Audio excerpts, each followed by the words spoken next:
আক্রমণে উঠছে একাদশ। আসলে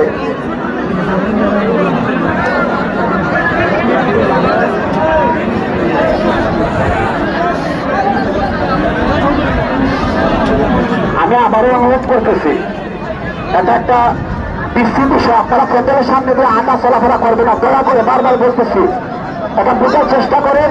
এটা মঞ্চের সামনে একটা বিশ্রী অবস্থা সৃষ্টি হয়। প্লিজ কেউ আপনারা দিক দিয়ে হাঁটা চলাফেরা করবেন না।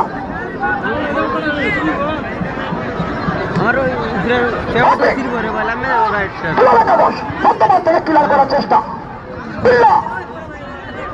চমৎকার প্রতিভাবান আফ্রিকা কালো